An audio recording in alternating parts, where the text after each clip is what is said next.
There's a fire in the fireplace, and the children are snuggled around you, and it's time to read a story.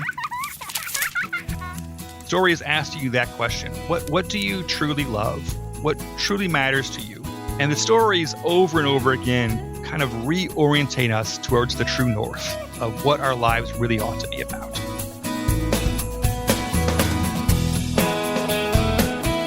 Welcome to Building Relationships with Dr. Gary Chapman, author of the New York Times bestseller, The 5 Love Languages. A literary feast is straight ahead as we welcome professor and author Dr. Tim Larsen. He has some great Christmas stories that have stood the test of time, from authors through the ages. From Chesterton to Dickens, Lucy Maud Montgomery to Louisa May Alcott, Willa Cather, George MacDonald, and don't forget O. Henry. You're going to hear about some classic Christmas stories today on Building Relationships. And if you go to the website, buildingrelationships.us, you'll see the new book, 12 Classic Christmas Stories, compiled by our guest. Just go to buildingrelationships.us. Gary, there's something about hearing a story read to you that is so invigorating, I think. Did you experience that as a child? I did, Chris. Yeah, my mom, mostly my mom. My dad once in a while would read, but my mom was the main one who read us stories on a regular basis. And of course, at Christmas time, yeah, we heard a lot of the Christmas stories as a child, because I had no idea of the history of all those stories and the people who wrote those stories. You know, Mom just read them to us. But I'm excited about our program today, and I think anyone during this Christmas season will find this discussion helpful, and the book that we're talking about very helpful. Well, and this might be, just a couple of weeks here before Christmas, a good time to just kind of slow down as you listen to the program. Just slow down and listen to our guest as he talks about these stories. Dr. Timothy Larsen is McManus Professor of Christian Thought and Professor of History at Wheaton College, Wheaton, Illinois. He is also an honorary fellow at Edinburgh University and has been a visiting fellow at Trinity College, Cambridge University, and All Souls College at Oxford. He is the author of 9 books, including George MacDonald and the Age of Miracles, and he's edited a dozen volumes, including the Oxford Handbook of Christmas. Our featured resource today is 12 Classic Christmas Stories, a feast of Yuletide tales. You can find out more at buildingrelationships.us. Well, Dr. Larsen, welcome to Building Relationships. So glad to be here, Dr. Chapman. Before we look at these stories, which I'm excited about, tell us a little bit about yourself, your path to being a professor of both history and Christian thought. Yes, my father joined the Air Force when he was 17 years old. He fought in the Korean War, and he loved military history. I grew up with military history all the time. We would reenact the Civil War, and that is just like a dream childhood with horses and cannons and swords. I say I'm a historian because I love the smell of gunpowder. So when I got to go to college, first generation, I studied history, and I just carried on the path, and I'm glad to be a historian, and I'm glad to study the church, which my father taught me to love as well. Well, that's exciting. Now, I'm not going to discuss which side of the Civil War you were on, okay? I live in the South. We look back on our history and realize there's a whole lot of stuff that went on, and it's going on today, but we're not going to talk about that today, okay? We're going to talk about Christmas. So Chris asked me if I remember hearing stories as a child, and the answer to that same question, you were just talking about that, actually. So you were read to as a child. Did they read stories other than military stories? Yes, and it was the whole family. My father would gather us as a family and read aloud to us, and it was exciting. I remember as a child really wanting to know what happened next, and it was like the end of the chapter, and that was all we're doing now, and I was waiting for that to happen again. Gene Stratton Porter, an Indiana novelist, I remember vividly him reading aloud some of her novels, and it was a special time for sure. Yeah. I think it's good to focus on children and reading stories to children. But as adults, we can also benefit from Christmas stories and other stories, right? Yes, absolutely.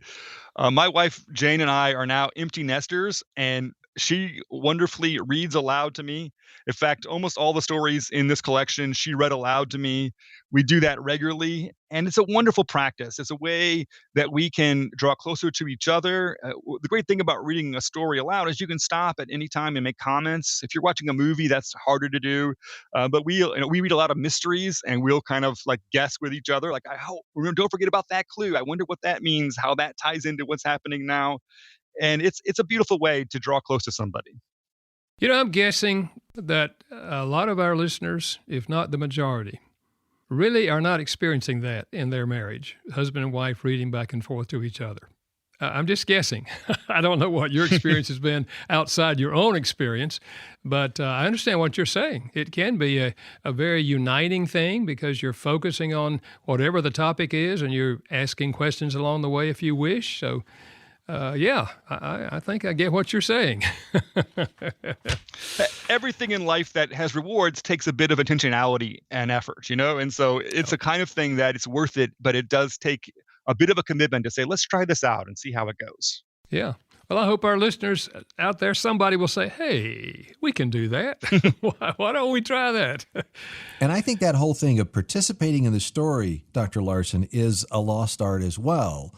Because in this age of, quick reads and screens and all of that, it's almost like we become passive observers. But when you hear a story read to you and you're talking about it, you're thinking about that next thing that's going to happen. Or you can ask your children or your spouse, what do you think is going to happen when we turn the page here? That takes you to a different level, doesn't it? It's much more interactive. It's an exciting way to build the relationship. Stories are powerful and transformative. There is a account of somebody who read aloud Dickens' A Christmas Carol when it was first published. He was a major factory owner in Massachusetts, and he says to his wife afterwards, next year I'm going to have my workers get the day off for Christmas. He's feeling the story, and it's changing him, and that can happen to all of us. Yeah, that's great. Well, Chris, I'm sitting here thinking, well, just read us a story, Tim. Yes, exactly. That's what I want to do. Well, now all of these Christmas stories, all of these stories that you have in the book are Christmas stories. But there is a lot of variety in this collection, including even ghost stories and romantic comedies. And why did you include so many different kinds of stories in this book? Yes, thank you for asking that. One of the things that I've done in the collection is each story has an introductory paragraph by me, which helps you understand what kind of story it is. So you can choose the one that feels best for the moment that you're in. And I think almost all of us know if you're doing something with the family that you have one member of the family who definitely doesn't like something or is very keen on something else. So I wanted you to be able to read the introductions and say, what would best fit our family or whoever this group of people is that is together now? So maybe we've got somebody who doesn't like a sad story and really wants a happy story, or somebody who wants more adventure and doesn't want romance, wants something kind of more thrilling and exciting and kind of chasing around. So I wanted to be able to have something there for everybody. Yeah. Well, given that there's all this variety in the stories, is there a theme that's common throughout the stories? There is, and I read just heaps and heaps of Christmas stories in order to select the 12 for this book. So I really got to know the genre. And what I discovered reading them, so many of them, was that reconciliation in relationships is really the kind of heart of a Christmas story. Well, here's the beginning of one of the stories in 12 classic Christmas stories. See if you recognize it. $1.87, that was all, and 60 cents of it was in pennies. Pennies saved 1 and 2 at a time by bulldozing the grocer and the vegetable man and the butcher until one's cheeks burned with the silent imputation of parsimony that such close dealing implied. 3 times Della counted it, $1.87, and the next day would be Christmas. Well, Dr. Larsen, how would you define the true spirit of a Christmas story? A Christmas story is really about seeing the other people that are around us, seeing them with eyes of love, with understanding, and that brings about often forgiveness, reconciliation, a change of our behavior. It's both about people who are just in need or suffering. Many stories are about just seeing the people around us who are in greater need than our family is or we are. But it's also the people inside our family. Maybe we've been taking them for granted. Maybe we've let little things annoy us. Maybe some real conflict has gotten out of control and there needs to be a way of getting it behind us and getting our relationship back together. Underneath it all, we love them, but yet somehow we've let that love get suppressed by our sense of how unfair it was that they did this thing or how hurt we are. And the story is telling us, like, this is the moment to kind of think about how you value this relationship, how you can get it stronger, how you can get it back on track again. Yeah, I can see if a whole family, maybe even extended family, is reading one of these Christmas stories, that some of the thoughts and feelings of the relationships will be bubbling up while they're hearing this. And after the reading of it, there might be even a different atmosphere in the room. So let's talk about some specific stories. Many readers will know a Charles Dickens novel, A Christmas Carol, but probably not the short story by Dickens that you have included in this book, The Goblin Who Stole a Sexton. Tell us about this story. It's a goblin story. Who would not want to read a story about goblins? That is part of the Christmas tradition. We'll have scary ghost stories and the tales of the glories of Christmases long, long ago. So these kind of fantastical ghost stories are part of the tradition. Of course, A Christmas Carol is itself a ghost story. It's the ghosts of Christmas past, present, and future. And so here we have a goblin's story, and that's great fun. A sexton in this context, what it's emphasizing is that person is a gravedigger. They're the one who buries people. And it's a very fun story about a very grumpy man who is not at all in the spirit of Christmas. And he starts to encounter goblins who make him think about his life and the way he's been living. And you're saying that there is that theme, a similar theme in the original The Christmas Carol. There is, and this is so interesting and exciting. I did not know this until I did this book, and I imagine most people don't know it. This was actually Charles Dickens' original attempt to use this plot. The story that we have, A Christmas Carol, is really his taking and working into a full-length novel this idea he had for a plot in The Goblins Who Stole a Sexton. And so you get to see his mind working, and you see a different version of a story that we all love. Maybe the story that is most told at Christmas time is A Christmas Carol. And if you know that story really well and you're familiar with it and you want to kind of like just play with it a bit, you can do it as a goblin story from Dickens himself. That's very exciting. Readers might also be surprised that you included a Sherlock Holmes detective story, The Adventure of the Blue Carbuncle. What makes it a Christmas story? You might not think of a Sherlock Holmes mystery as a Christmas story, but this is a true Christmas story, and for two reasons. The first reason is that it's set at Christmas time. But of course, we have a lot of cultural kind of debate about whether that's enough to call something a Christmas story. A lot of films get debated on whether or not they're a true Christmas film just because they're set at Christmas time. So we go one level farther with this Sherlock Holmes story. It ends with the true spirit of Christmas. It's quite an extraordinary ending. I'm being very careful in the introductions in my book and in this conversation not to give away any spoilers, but this is not a plot spoiler. It's just a kind of reflection at the end where Sherlock Holmes himself says about the criminal who's been captured that he hopes that his soul will be saved. And that we think about this at Christmas time, that Christmas is a time of forgiveness. And what would it mean for this man to be restored, for his life to be turned around away from a life of crime to a life that would be a worthy life? And Christmas might be the moment when this could happen for him. Yeah. Well, I'm sure that a lot of our readers who are really into Sherlock Holmes are going to want to read this particular story as well. Of the 12 stories in your collection, which do you consider to be the most famous, and why do you think it's so popular? I think unquestionably it's O. Henry's story, The Gift of the Magi. Its fame is very demonstrable because so many film versions of it have been made. And not only has it been made into a movie over and over again, but many other films and innumerable TV show episodes have stolen its plot. And so even though it's not an actual remake, it is the plot itself taken from O. Henry. And the plot is very clever. It has an extremely satisfying plot twist to it that makes the story haunting and delightful, and people think about it over and over again. But it also has a great heart to it. So once you know the plot twist, you still come back to the story because of the emotion and the power of the emotion in the love and relationship that is there between a husband and wife. Yeah. That's what I experienced as a kid.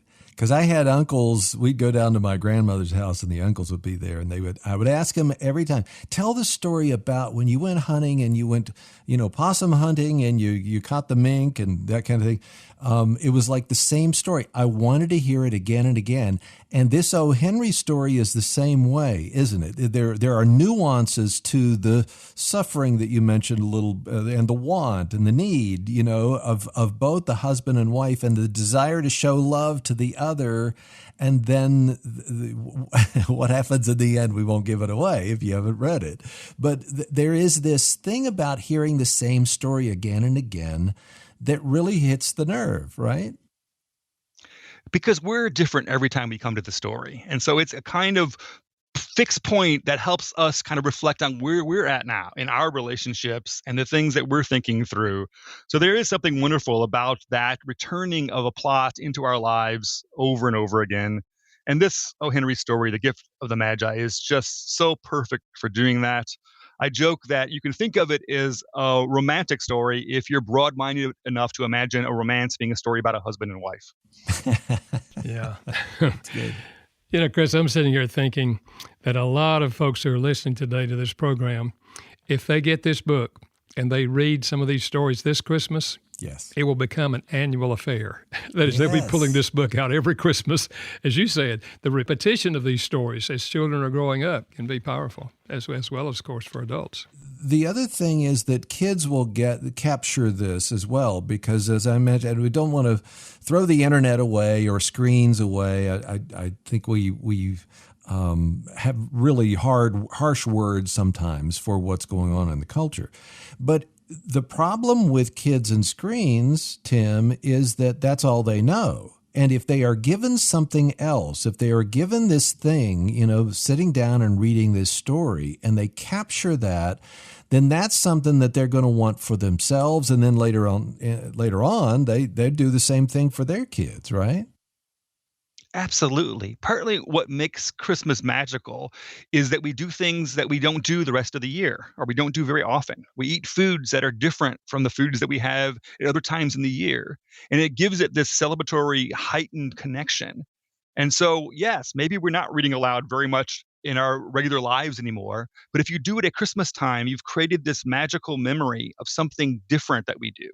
And something that takes a little more work, a little more effort, precisely does that effectively. Our family goes out and cuts down a Christmas tree every year for our Christmas tree. It would be easy just to either have an artificial one or to buy one already cut down in a lot nearby. But that process of going out and who gets to saw and carrying it with each other makes memories for us that we love. And so putting a bit of effort in to make this a heightened, different time is exactly what we do at Christmas. Yeah. You're bringing back memories, Tim, in my own life, because we used to do that when I was a kid. I remember going across the railroad tracks into this field that had all these trees, and cutting down trees. It wasn't our land. I don't know. I've often looked back and wondered, did Dad get permission to do that? Or but we never heard anyone complaining about it. So we had the same thing. I still have the picture of me as this little cherubic little kid, with the toboggan on, with the hat on and the gloves and everything, smiling at this little Charlie Brown tree that we went out and got and dragged, back into the house. And those are some of the warmest memories that I have of my childhood, doing that together. And that's what these stories will heighten in you.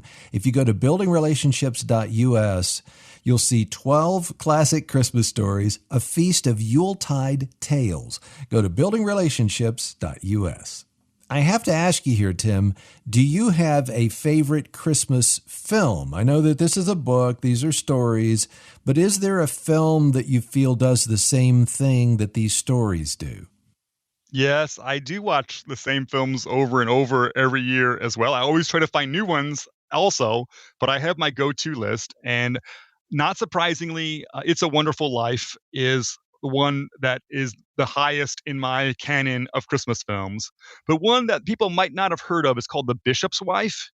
And they both are very similar films in that they cause you to reflect on the fact that your life that you're living now, though it has its hassles and its weariness and its challenges, is actually a life that has deep meaning and dignity. The relationships that you're in right now with your family are the most important thing that you have in your relational world. And you need to kind of come back to that and not let some vacuous notion of striving for success, impressing the wrong people, something you got in your head that you have to do to prove yourself, destroy all the good things that you have in your life that are right there in front of you if you could only see them. And isn't it interesting that It's a Wonderful Life was a short story before it became the Capra film, right? Good, yes. Absolutely.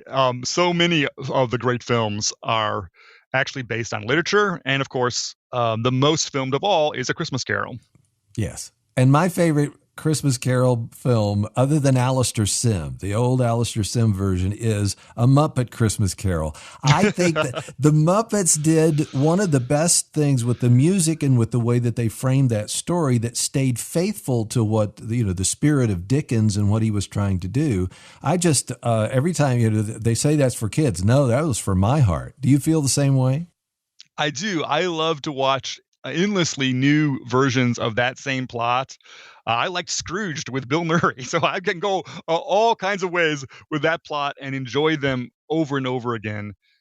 In the book itself, Dickens has Scrooge go to church, and you see all the people streaming through the streets going to church for Christmas. And so there are moments that just are so touching when you hit that plot again. Isn't it interesting too that when you go back to these stories that are written, years and years ago, decades or centuries ago, that they show the reality of what people thought about God in that culture, and it's different than what we experience today. I am struck over and over again. I study the 19th century as a historian with how common family prayers were, or how common daily scripture reading was how much it was assumed that you would go to church and attend. Even people who in novels, or if you're reading historical records of real people who don't think of themselves as particularly spiritual, as a matter of course, go to church, are participating in prayer times with their families, are reading scripture. Those are basic practices woven into life.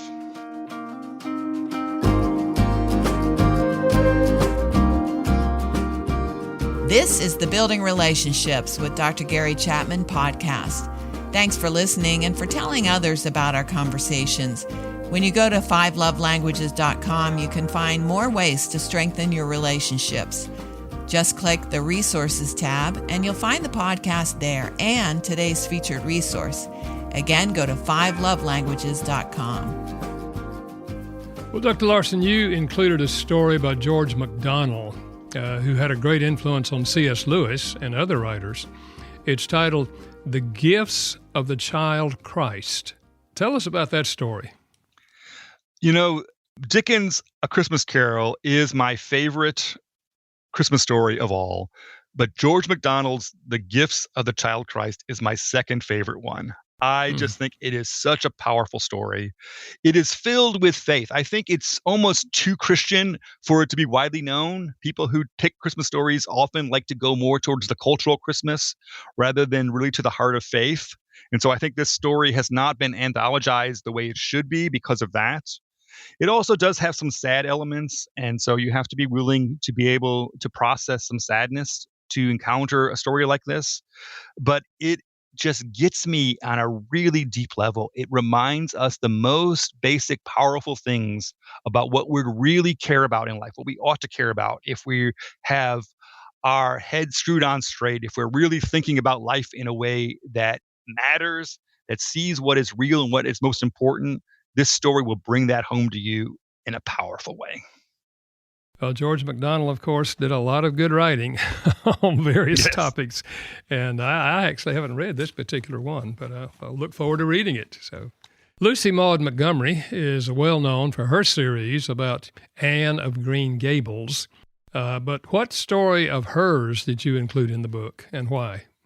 The story is called Aunt Cirilla's Christmas Basket. It's one of those stories. I think I saw kind of versions of this in television plots a lot when I was growing up, where you have a kind of cast of characters who all intersect their lives at Christmas and need to kind of think through something, learn a lesson, change the way they're behaving. And so it kind of brings out that sense of kind of the auditing of ourselves and our lives. What kind of course have I been on? What trajectory have I been on? And what needs a little adjustment? Here, Christmas is a time to just think about, am I living the way I want to live? Am I treating people the way I want to treat them? Have I picked up some attitudes that I need to shed? It's a pretty light story. It's not a heavy story. It has a lot of humor and fun in it, but it is a story that kind of haunts you and lets you go away and think about, how am I living and how do I want to be living? What's the person I want to be? Christmas is a good time to be thinking about that theme, right?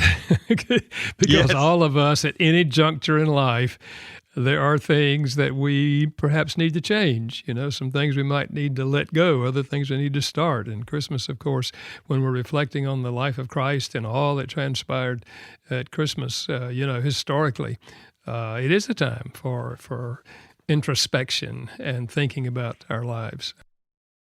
There are a few authors in this collection, though people may not recognize their names. They might recognize the names of their most popular novels. Can you remind us of some of the beloved books that some of these authors also wrote? Yes, one of the authors that I included is Kate Douglas Wiggin, which is not a name that I think springs to anything to people's minds. It certainly didn't for me. But she's one of those authors like Louisa May Alcott that I think we need to kind of discover again. They wrote at a time when they were writing in a way that was edifying, in a way that was suitable for families, but also had fun and wit and humor and just kind of mischievousness sometimes. So Kate Douglas Wiggin wrote Rebecca of Sunnybrook Farm. And that was a classic of its day. Maybe you haven't heard that title, but it's one of those books to discover. It was so popular that it was turned into a film, which Shirley Temple played the key character. And so it has this kind of great cultural moment where everybody knew it, and it's there waiting for us to find it again. Is there another author that we may not know that you included in this book?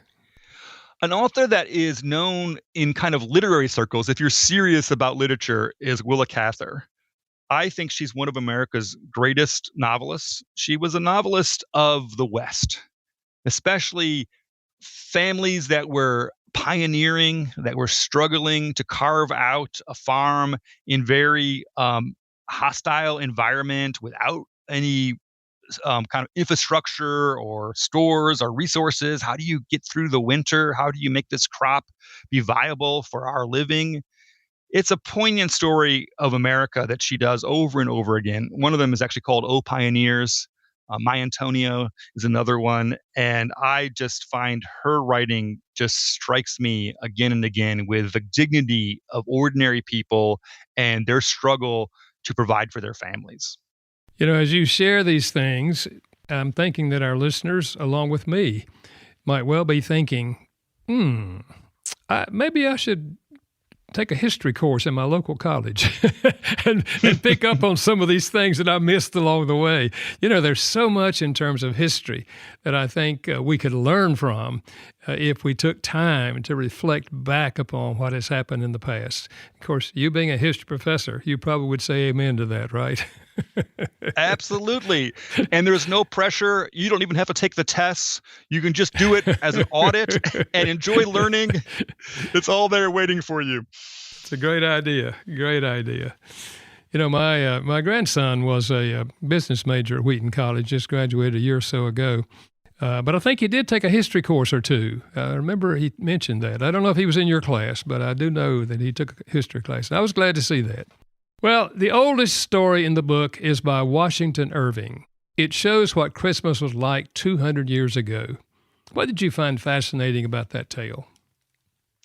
It's really a very, very funny story. It's about a squire in England. A squire is kind of an aristocrat with an old family on this kind of estate of land. And this squire is pretty fanatical about keeping up the old ways of Christmas. And he's kind of endearing, but he's made fun of a little bit as well. And that line, I think, is always there in all of our lives. Like, when is the person who's really into celebrating Christmas just like pushing it a little too hard and becoming a little eccentric or a little strange? You always know that one person who just over decorates a little bit too much. And you're like, okay, maybe we need to like pull back a bit. But yeah, it's kind of wonderful and it's kind of weird. And Washington Irving really captures that beautifully. That desire, that enthusiasm. Like, what would it mean to be all in with Christmas and to like do everything and all of the old traditions and all the old ways? And you have fun imagining that and thinking about yourself and where you are on that line of when is it too much and when is it actually a lot of fun. Well, you talk about a famous writer, Irving. If you mention him, and I think of, unless I'm wrong, Rip Van Winkle and Ichabod Crane, you know, those were some of the stories that he wrote, right? Yeah, Washington Irving is interesting because his stories are almost more famous than he is now. The Legend of Sleepy Hollow is another classic one. These are deep inside Americans' imagination. We know these stories in film versions, in people who've used the plot for other kinds of productions, and we are familiar with them. But the name itself, Washington Irving, I think is less familiar than some of his plots are for us, and some of his phrases as well. He made New York Gotham City. He talked about the almighty dollar. A lot of phrases that we all use come from Washington Irving. He was America's first successful novelist. So he really captured people's minds in his time, but it's a long way back now to the 18th century, and he's not as well known by name. Well, Dr. Larsen, the idea of an old-fashioned Christmas, which we talked about in our last segment a bit, it's an enchanting idea for many people today. So talk about how these stories can help in that quest to think and maybe perhaps relive some of the Christmases long ago. I am a big believer in celebrating an old-fashioned Christmas. People often say negative things about nostalgia, and there is a way in which nostalgia can be negative if what you mean by that is that you wish you were living in a different time, that you think those times were better and you wish you were there. And that is an ingratitude to the time that God has put you to live your life. We turn to God with gratitude and say, I'm living right now, and I thank you for this life that you've given to me. But old-fashioned Christmas is not necessarily about saying those times were better or I wish I was there. It's about connecting across time, about thinking about other people and what they've handed down to us and how our story continues on. Continuity across time is really important to us. I think especially so if change feels like it's coming too fast in our lives. And I know that for me, it seems like my work has changed every single digital platform for everything that we do in the last 6 months or so. We're having to continually learn some new way to do very simple things. And with all that change, continuity is reassuring. Like, there are things that endure. We do these things every year. They come around again. We're excited about them. I did this when I was a child, and now I'm doing the same thing with my child who's learning it and will pass it down to their child. And there's something delightful about that repetition annually, anticipating it, coming around again, passing it on to others. And so these stories help us remember people have been doing this for centuries upon centuries upon centuries. It's fun to read a story written in the 1830s and think, oh, they're also eating gingerbread cookies just like we did last week, or whatever it is that means there's a through line that we've been doing this and passing it down. And that's delightful and reassuring. Many of these stories were written in the 19th century in what is sometimes called the Victorian Age. So how did that period shape the ways that we still celebrate Christmas today? So much of what we think of as just traditional Christmas is actually Victorian Christmas or 19th century Christmas. Before the 19th century, Christmas was actually a minor holiday for lots of people. Lots of Christians didn't even celebrate Christmas. If they did, it was a very small affair. It was definitely just one day. Victorians really made Christmas into this season that is the most wonderful time of the year. And so many things that we think of, it just always happened first in the 19th century or became popular in the 19th century. So Christmas trees really take off in the 19th century. Christmas cards are invented in the 19th century. This elusive figure called Santa Claus was not known about until the 19th century. So many carols that we think of as just traditional carols, like Silent Night would be perhaps my favorite Christmas carol. It was written in the 19th century. And so we have all of these things coming down from that very special century to make just what we think of as, of course, this has to be a part of my Christmas celebration. Dr. Larsen, you point out in the introduction of the book that a lot of Christmas stories include a death, often even the death of a child. Why do you think that is? Yeah, it really struck me and surprised me when I started reading many, many Christmas stories all together over the course of a year that this would recur. It took me a long time to realize, well, of course, it's even there in the true Christmas story, the Nativity story, where we have Herod's slaughter of the innocents, this very, very tragic event that is there in our Nativity story. And I started to wonder, why is this recurring? And what I came to realize, I think the primary thing is that the death allows you to really crystallize in your mind the people that you love and how it would be so wretching if you lost them, if you were to have to grieve their loss. And so the death in the story lets you know it's not the end of the story with the people that are around you. They're still alive and part of your life, and you need to treasure them. You need to stop letting small things get in the way of the fullness of that relationship. You need to value them for the depth of your true love. And so the death in the story turns you to the people that are around you, and you're like, I'm so glad that you're still here, that you haven't died, that you're a part of my life. How can I treat you in a way that actually accords with how I really feel about how important you are to me? Yeah, I can see that. Working in the church, of course, so many, many deaths, and sometimes they happen at earlier ages, as you say here, a child. But it does remind us that we want to make the most of the relationships we have now. Well, as we come to the end of our time today, at the end of your book, you include an essay titled, "Is Christmas Unbiblical and Pagan?" Why did you include that essay, and what did you conclude? I'm so glad that Moody Press let me put that essay in the back of this book. I really wanted people to hear this. I actually wrote it for a Baptist church in Alabama that very kindly asked me to come and do a little conference on the history of Christmas for them. And this was the first talk that I gave, and people really needed to hear it. It really struck a chord. And so I wanted to find a way to get this out to a wider audience, and I'm glad it's in this book. When I was doing the Oxford Handbook of Christmas, I studied Christmas intently for probably 3 or 4 years. I read all the great books about Christmas, all the great scholarship about Christmas.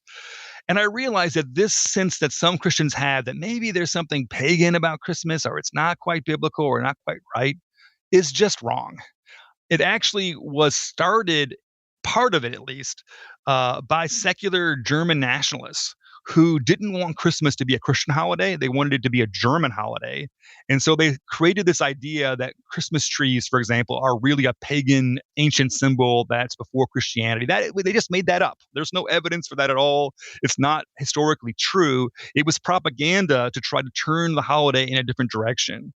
And yet I know lots of Christians kind of feel a little bit of unease. They don't know how to answer people when they raise these questions, or they just not quite sure what the history is. It can all be rather murky. So I wanted to just face that squarely and just go through all of the issues one by one. Is there a problem that Christmas is connected to the winter solstice?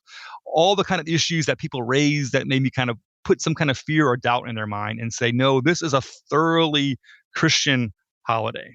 Christmas is about celebrating God becoming incarnate in Jesus Christ. That's how the holiday was formed. That's what it's about.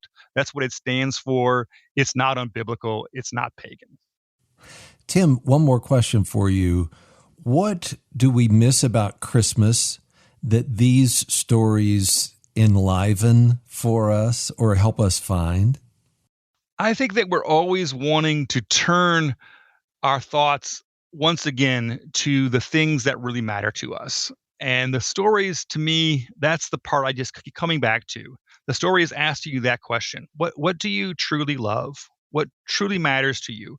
Why have you been spending so much of your time and energy on something that even you know is not that important? It's just wrapped up in your vanity, something you want to prove to somebody or to yourself.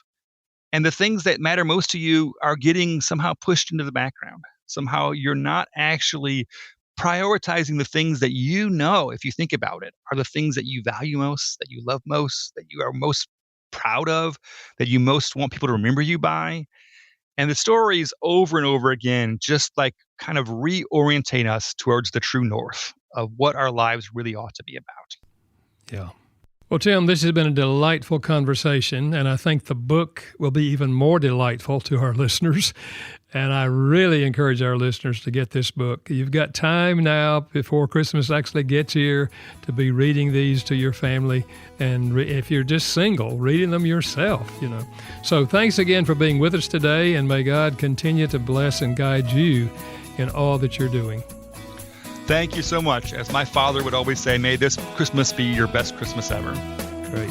Dr. Tim Larsen's been our guest. You can find our featured resource at buildingrelationships.us. It's 12 classic Christmas stories, a feast of Yuletide tales. I know it will warm your heart. Just go to buildingrelationships.us. And next week, another Christmas story that has been around since 1843. And don't say humbug. Take a deep dive into another Dickens tale in 1 week. Our thanks to our team behind the scenes, Steve Wick and Janice Backing.